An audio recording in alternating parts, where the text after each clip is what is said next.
Bonjour à tous, bienvenue dans cette nouvelle édition du magazine T'as vu, le magazine des masters de journalisme de l'Université catholique de Lille.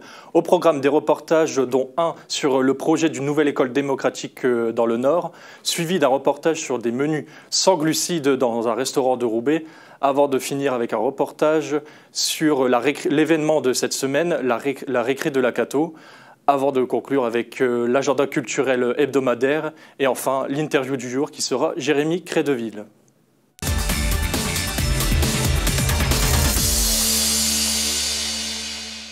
Au passage, on va d'abord commencer par le premier reportage qui est un portrait, le portrait de la semaine sur la fondatrice d'une école démocratique dans le Nord, la deuxième qui existe dans le Nord. C'est un portrait réalisé par Charlotte Huguer et Victoire Demeulenar.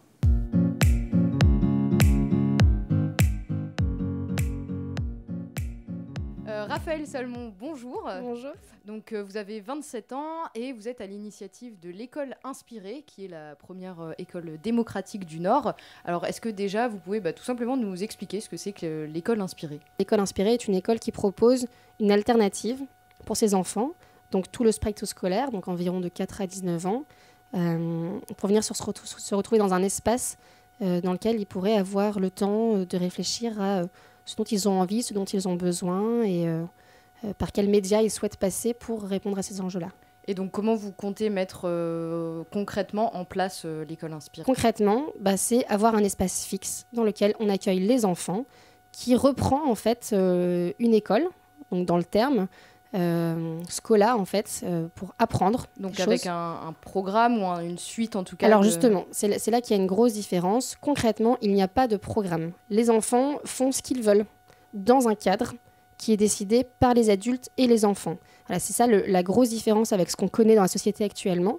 Et comment accueille votre projet la mairie, les collectivités, etc. Comment vous leur présentez et leur accueil ? On n'essaye pas de convaincre tout le monde. La chance qu'on a au niveau des mairies, etc., c'est qu'on suit un courant, on suit quelque chose qui est déjà de plus en plus... De manière générale, on est vraiment accueillis, au moins entendus. On éveille des curiosités et des questions. Et dernière chose, justement, quels sont les retours globalement des familles, cette fois des familles que vous rencontrez, des enfants même à qui vous en parlez, des parents, parce qu'ils sont quand même hors du circuit, on va dire, administratif, donc ils ont sûrement une autre vision des choses. Que retiennent-ils ? Alors, déjà, il faut savoir que nous, là, on est dans une période qui est un peu frustrante, parce que ça fait 1 an en fait, qu'on communique sur le projet. Donc moi, j'ai commencé en septembre et j'ai communiqué tout de suite dessus. Voilà. Les parents nous suivent aussi. Dès qu'il y a quelque chose qui sort, ils sont contents pour nous. Ils viennent en conférence, ils en parlent autour d'eux. Beaucoup se proposent pour œuvrer au sein de l'école. Donc souvent, ils disent, je sais pas, moi, je suis prof de yoga, donc je peux peut-être le proposer dans votre école. Ou moi, je suis juste la mère de Justine, mais... j'aimerais pouvoir être là et puis pouvoir aider peut-être à la cuisine ou à quelque chose. Qu'est-ce que je peux faire ? Donc il y a même des volontaires. En tout énormément. Cas, donc c'est un projet en tout cas qui progresse, on va dire, de mois en mois et vous avez bon espoir pour la suite. Je suis tout à fait positive. Pour moi, c'est évident qu'elle va ouvrir. J'ai pas du tout de doute là-dessus. Je suis un peu frustrée parfois du temps que ça prend, mais je suis très confiante. Et je suis pleine de gratitude pour ce que ça apporte à ma vie. Charlotte Huguer nous a rejoint sur le plateau du magazine T'as vu pour nous parler justement de ce portrait de Raphaël Salmon. Bonjour Charlotte. Bonjour. Comment est venue l'idée pour cette jeune femme d'ouvrir une nouvelle école démocratique dans le Nord, qui est la deuxième C'est la deuxième, c'est ça. Elle n'a pas encore ouvert. Pour le moment, c'est un projet, mais qui est en bonne voie pour ouvrir. Donc elle a eu l'idée, elle a fait un voyage à Montréal il y a quelques temps, et à Montréal, elle faisait une formation d'hypnothérapeute, et à cette occasion-là, elle a travaillé pour une famille qui avait un enfant handicapé, et les parents lui ont dit, on a envie que notre enfant, il continue d'apprendre en s'amusant. Et au fil notamment de ce contact-là avec cet enfant, elle s'est dit que c'était un beau projet et qu'elle avait envie d'en ouvrir une deuxième dans le Nord. Et vous me parliez des parents, justement, quelle est la place des parents justement dans ce projet? Est-ce qu'il y a des parents qui se sont dit oui, on aimerait bien que notre enfant fasse tel cours, tel atelier pour ce projet? Alors, il y a des parents qui, justement, arrivent avec l'idée qu'ils peuvent proposer, mais souvent, c'est surtout l'initiative de l'enfant. C'est avant tout, quand on lui a parlé, elle a beaucoup insisté sur sur le droit à l'enfant. Le droit de l'enfant, c'est vraiment l'enfant qui décide, qui choisit ce qu'il veut faire. S'il a envie de faire une journée où il fait que de la cuisine, il fera que de la cuisine. S'il a envie de faire des cours plus classiques, il peut aussi. Et il reste un peu encadré par des enseignants, mais les parents n'ont pas énormément d'influence là-dessus. Et est-ce qu'à l'avenir, il y aura d'autres écoles dans le Nord, puisqu'il y en a déjà 2, comme je l'ai rappelé? Est-ce qu'à l'avenir, cela va se généraliser dans d'autres villes de la région Hauts-de-France? Ça devrait, il y en a déjà beaucoup en France et dans le monde. Et on peut penser, oui, qu'après quand elle aura ouverte, la deuxième, ça peut en inspirer d'autres, justement. Et je pense qu'il y en aura un peu plus dans le Nord. Merci beaucoup Charlotte. On passe tout de suite à notre deuxième reportage qui porte sur la Garden Food. En effet, 3,5 millions de personnes sont atteintes du diabète. Certaines ayant cette pathologie ne peuvent pas aller au restaurant. Enfin, cela représente un calvaire pour eux d'aller au restaurant. Et donc, pour sensibiliser les restaurateurs, de nombreux commerces, comme un restaurant qui s'appelle Garden Food situé à Roubaix, ont décidé de proposer des menus sans glucides. Un reportage de Clara Lefebvre-Manon et de Valentin Delepol. Du 14 novembre au 2 décembre, l'entreprise Glucilib lance dans les Hauts-de-France une opération afin de bannir les glucides dans les assiettes. 4 restaurants participent à cette expérience, 2 à Valenciennes, 1 à Arras et 1 à Roubaix. Ce projet est mis en place dans le but de séduire les personnes ne se déplaçant plus au restaurant à cause des glucides.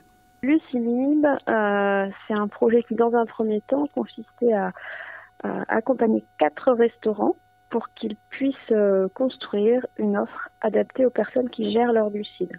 Donc, quand on parle des personnes qui gèrent leurs glucides, on va s'intéresser aux personnes qui comptent leurs glucides, qui limitent leurs glucides. Le Garden Food de Roubaix est un lieu de restauration rapide mais qui s'inscrit dans la mode du healthy food. Les repas sont équilibrés, sains et sans conservateurs. Le projet de Glucilib correspond aux valeurs du Garden Food. C'est une opportunité pour les restaurants d'avoir une nouvelle clientèle et de se faire connaître. Je dirais surtout que ça peut permettre à certaines personnes qui ne nous connaissent pas et qui ont des soucis en termes de sucre, de glucides, de pouvoir venir chez nous et de pouvoir prendre des repas et même des desserts, parce que nous faisons très attention, nous, de ce côté-là. Donc du coup, je pense que c'est plus de trouver une offre et une demande et de se croiser, en fait. Ça peut faire venir plus de clients, parce que justement, ce sont ces gens qui ne savaient pas où déjeuner, ou en tout cas où prendre un goûter, ils ne savaient pas où aller. Et justement, avec cette opération, ils vont prendre connaissance de notre lieu. Et du coup, pour nous, ça fera certainement plus de clients aussi grâce à ça. On appelle ça le ruissellement. Un client qui fait attention à ce qu'il mange ou qui a des soucis en termes de glucides ou de sucre peut amener d'autres personnes, sa famille, et du coup, et après le bouche à oreille, donc ça peut fonctionner comme ça aussi. Pour l'occasion, certains plats sont retravaillés et ont été validés par une diététicienne. Certains restaurateurs se sont fait accompagner par une pâtissière spécialisée dans les desserts sans sucre. À la base, les recettes étaient déjà très élaborées côté sucre. On faisait très attention. En tout cas, on n'utilisait pas tout le temps du sucre classique, du sucre moins raffiné. Donc déjà, à ce niveau-là, en termes de modification de recettes, ça a été rapide. Et ensuite, on a complètement des produits qui rentrent complètement dans le cadre, tels que l'acai bowl, qui est hyper naturel et qui est très pauvre en sucre. Donc on avait déjà, sans le savoir, une offre pour ces clients, pour cette typologie de clients. Le but de cette opération est de montrer aux gluciconscients que les restaurateurs impliqués peuvent préparer des plats adaptés à leurs besoins. Il y a une volonté d'influencer d'autres restaurants afin qu'ils proposent des plats sans glucides. C'est vraiment l'objectif de l'opération, c'est de montrer d'une part que c'est pas compliqué à mettre en œuvre, contrairement à ce qu'on pourrait imaginer. On arrive avec le terme glucides et puis les restaurateurs ont l'impression qu'on va parler de quelque chose de très scientifique, de très technique, de très contraignant. En plus, derrière, on explique que certains des consommateurs qui sont intéressés par ça, ils ont une pathologie, donc beaucoup de choses qui leur font peur. Et donc, c'est d'une part montrer que non, il n'y a pas de raison d'avoir peur. En fait, c'est simple. En fait, c'est possible de mettre en œuvre, c'est même facile. Et puis, la deuxième chose qu'on cherche à montrer au travers de l'opération, consommateurs intéressés par ces problématiques-là, il y en a plein, ils sont en attente. Et donc, il y a un intérêt pour les restaurateurs à s'y intéresser. Depuis quelques années, le sujet autour du bien-être alimentaire est en vogue. Certains restaurateurs surfent sur ce type d'alimentation pour se spécialiser dans ce genre de restauration. Mais ce n'est pas qu'un phénomène de mode. La demande d'alimentation saine est croissante. Je suis convaincue que ça va durer, d'une part parce qu'il y a des gens qui le font justement pas du fait d'un phénomène de mode, qui sont contraints. Ils sont 3,5 millions en France, c'est des personnes qui sont diabétiques. La deuxième chose, c'est que c'est vraiment en fait, c'est pas tant bannir les glucides qu'on propose dans Glucilide, c'est donner des clés aux restaurateurs pour comprendre comment, au travers la notion de différents types de nutriments et notamment en se concentrant sur les glucides, on peut adapter son offre et on peut comprendre les attentes des différents consommateurs. Donc le curseur, on le mettra là où sont les attentes, mais au moins les restaurateurs sont capables de comprendre les choses. L'opération Glucilib fera le bonheur des clients ayant un régime alimentaire spécifique. Clara Lefebvre-Manon nous a rejoint sur le plateau du magazine T'as vu. Bonjour Clara. Bonjour Charlie. Alors d'où vient cette initiative, cette opération lancée par Glucilib, si j'ai bien compris? Alors l'initiative en fait a été lancée par Aline Cheminot qui a pris contact avec le gérant du restaurant Garden Food à Roubaix. Et en fait, cette idée lui vient puisque déjà sa fille est atteinte de diabète, donc elle est déjà directement touchée en fait par le fléau, si je puis dire. Et elle voulait surtout montrer que c'était simple de manger en fait sans glucides, tout simplement, et que c'était à la portée de tout le monde.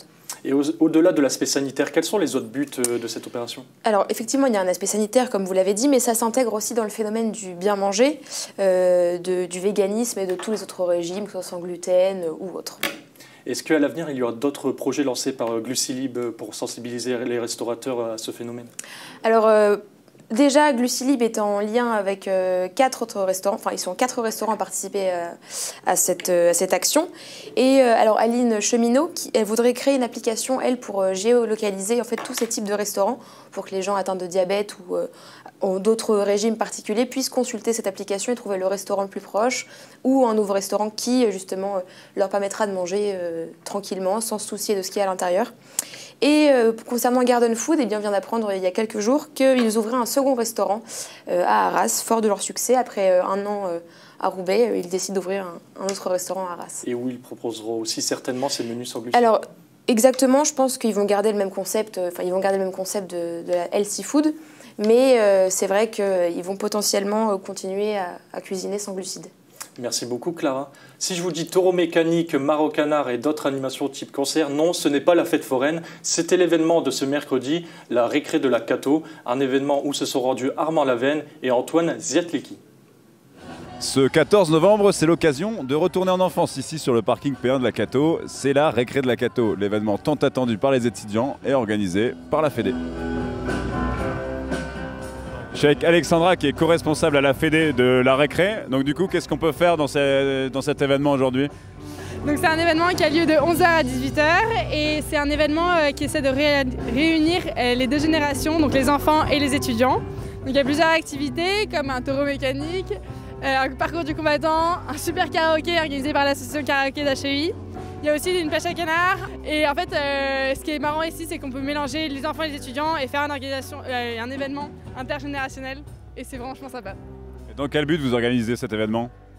Justement dans le but d'essayer de ressouder les liens avec les mairies de quartier et avec le quartier Vauban-Escarme et c'est aussi pour récolter des fonds pour l'Agorae, donc l'épicerie solidaire de la Cato. Donc je suis avec Benoît qui est au service civique de l'Agorae et il va nous expliquer ce que c'est justement l'Agorae. Alors l'Agorae, c'est une épicerie solidaire à destination des étudiants de la métropole lilloise, seulement les étudiants. Et voilà, l'étudiant vient nous fournir un dossier de demande d'admission avec des critères sur critères sociaux, mais que sur l'étudiant lui-même, pas sur ses parents, comme ce qu'il peut avoir pour les bourses, des trucs comme ça. Et donc c'est en fonction de ses revenus et de ses dépenses. Et à partir de là, on peut calculer un peu le panier auquel il a le droit à l'Agorae. Et après, c'est une épicerie solidaire où il y a différents produits accessibles, dont l'exemple le plus typique pour un étudiant, ça va être le paquet de pâtes de 500 grammes à 7 centimes, qui est à 70 centimes dans un magasin classique. Et même si on est au sein de l'Université catholique de Lille, c'est sur le campus, on peut accueillir tout le monde de la métropole. Du coup, on lutte quand même un peu contre les clichés qu'ils puissent avoir sur l'épicerie solidaire, c'est ceux vraiment qui sont à la dèche ou vraiment les gens comme ça. Et nous, on lutte vraiment sur ces clichés-là parce que c'est pas parce qu'on est dans une université catholique, quelque chose de privé où il y a quand même de la demande, quoi. 50% des étudiants sont boursés à la Cato. Et du coup, ça veut dire qu'il y a une demande et une nécessité d'avoir ce genre d'épicerie, quoi. Comme chaque année, la récré de la Cato a réuni beaucoup de monde, des enfants, des étudiants, des parents, qui se sont tous amusés pour la bonne cause, pour l'Agorae. Mais celui qui s'est le plus amusé aujourd'hui, c'est évidemment le taureau. Alors, Valentin Delepol nous a rejoint sur le plateau. Il nous parlera de l'agenda culturel avec les événements de ce week-end. Mais avant ça, on va revenir sur notre reportage avec Armand Lavenne. Bonjour Armand. Bonjour Charlie. Alors, comme vous l'avez dit, cette initiative a pour but de récolter également des dons pour l'Agorae. Et justement, d'où cette question. Comment l'Agorae obtient-elle ces denrées alimentaires? En fait, l'Agorae, ils souscrivent en fait, à l'année à la banque alimentaire, donc, ce qui leur permet d'avoir une livraison par mois. Donc en ce moment, comme le nombre de demandeurs est grandissant, enfin de bénéficiaires, ils peuvent prendre de plus en plus de produits. Ça dépend des mois en fait. Donc là, ils tournent autour de 1 tonne de denrées alimentaires par mois. Et ensuite, ils peuvent aussi se caler sur les besoins de quelqu'un, par exemple, passer des commandes d'autres choses, je sais pas, tout ce qui est hygiène, des 4 quarts, des yaourts. Et est-ce que cet événement est exclusivement réservé aux étudiants? Oui, c'est exclusivement réservé aux étudiants, mais des étudiants qui viennent de tous bords. Ça peut être des étudiants de l'université de Lille 1, ça peut être la Cato. Donc il n'y a vraiment aucune limite à part à être justement étudiant dans un établissement, mais n'importe lequel. Et est-ce que vous aussi, vous avez été sur ce taureau mécanique? Non, je n'ai pas été sur ce taureau mécanique. À ma plus grande tristesse, je n'ai pas été. Peut-être l'année prochaine? Je n'ai pas dompté. Peut-être l'année prochaine, avec plaisir.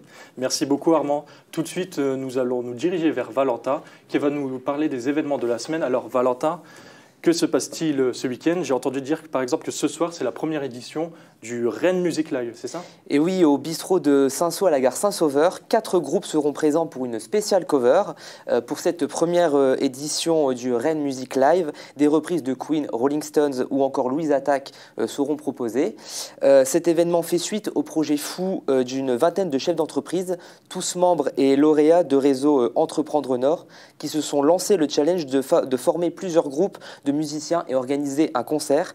Au total, donc 4 groupes et 2 disques jockeys seront donc présents. Donc, parmi les groupes Ben et Breakfast, Reg Dang, Bad Panthers, The Broken Arms et pour les DJ, DJ Écureuil et DJ Doudou.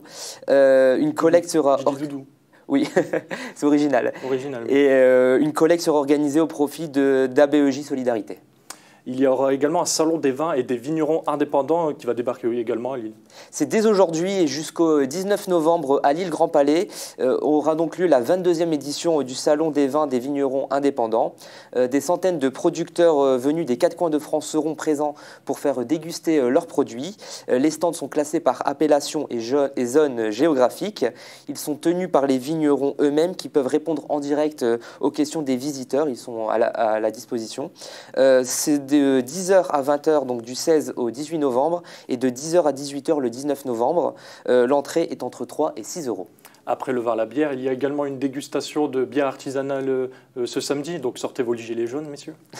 Exactement, c'est en pleine actu. Donc le bar solidaire participatif et culturel de la ressourcerie a pour volonté de mettre en avant les talents de la région. Sur place, une sélection de bières y est proposée, comme la jonquille à la pression.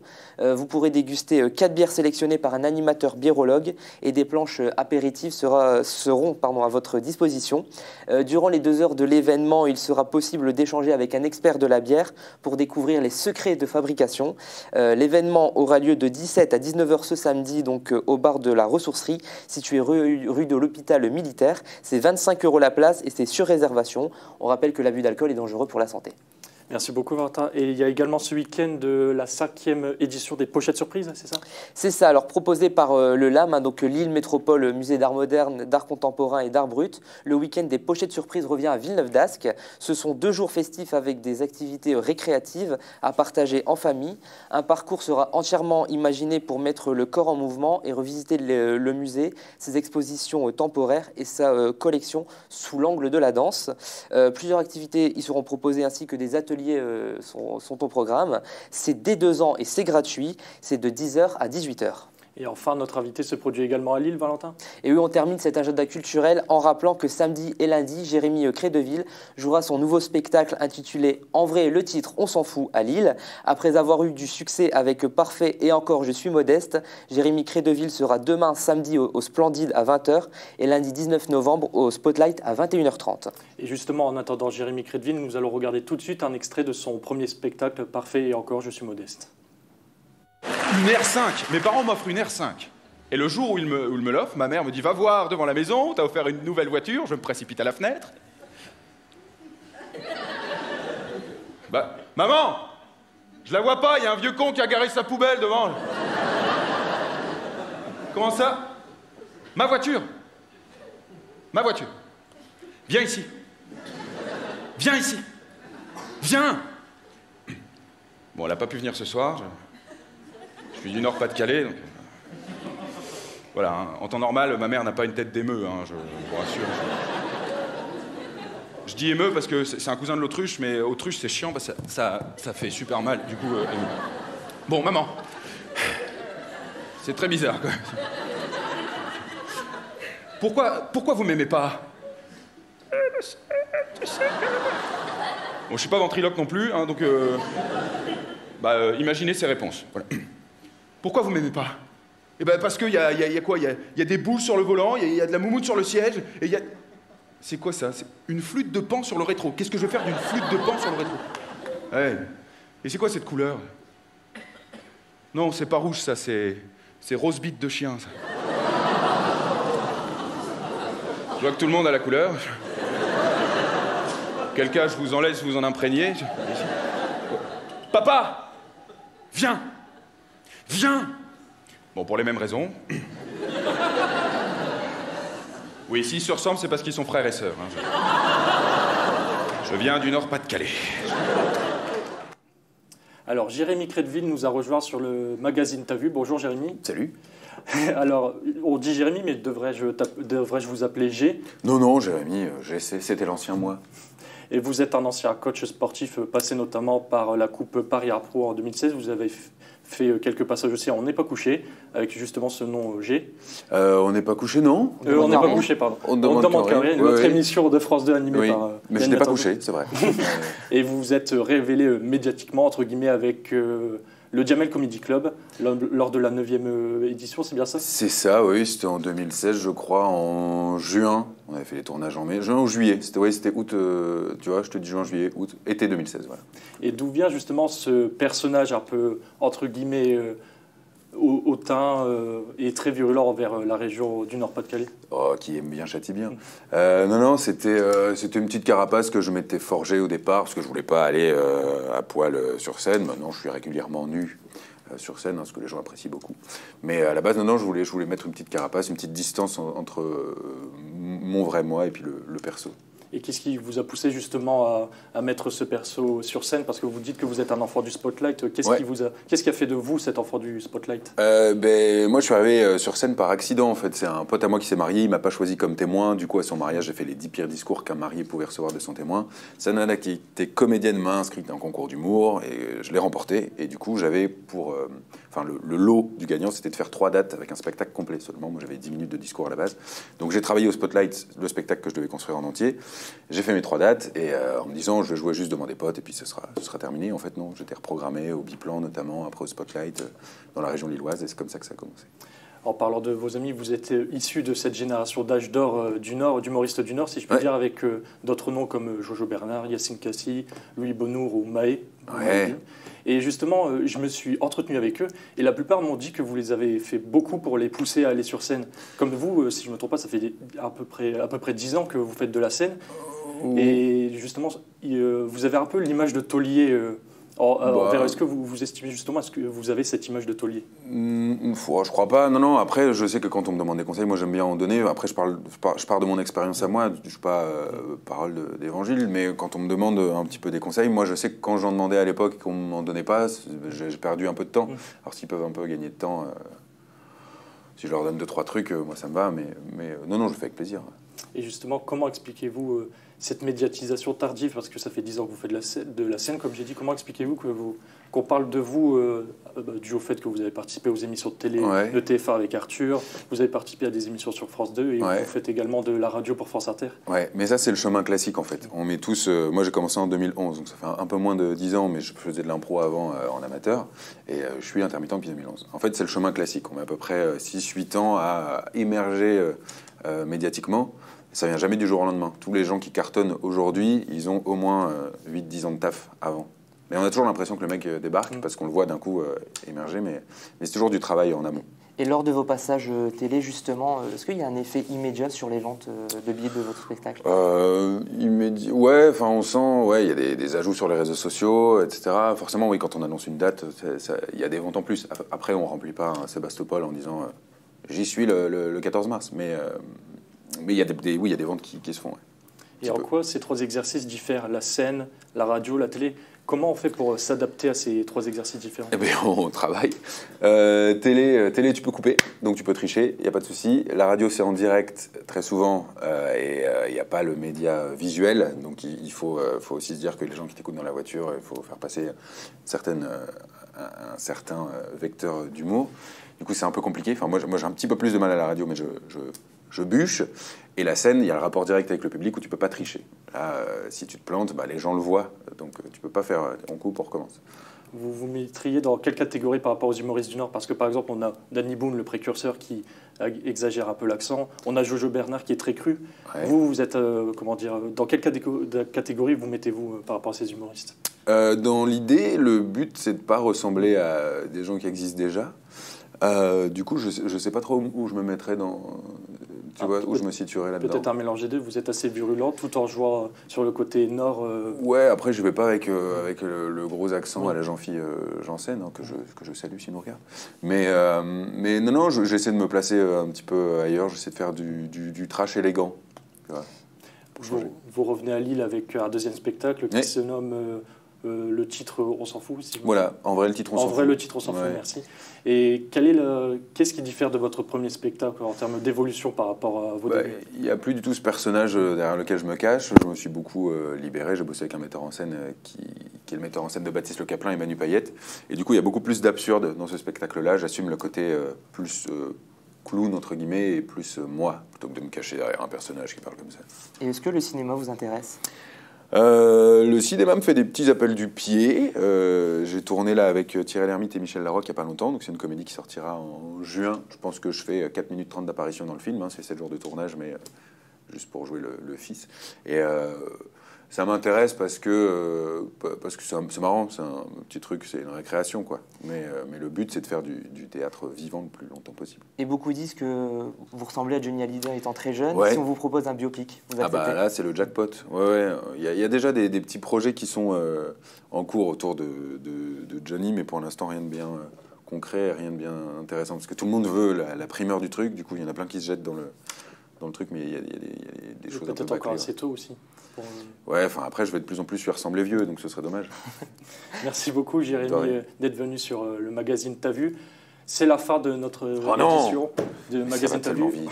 On se retrouve la semaine prochaine pour une nouvelle édition avec un nouvel invité et de nouveaux reportages. Sur ce, je vous souhaite une bonne journée et à bientôt dans le magazine T'as vu.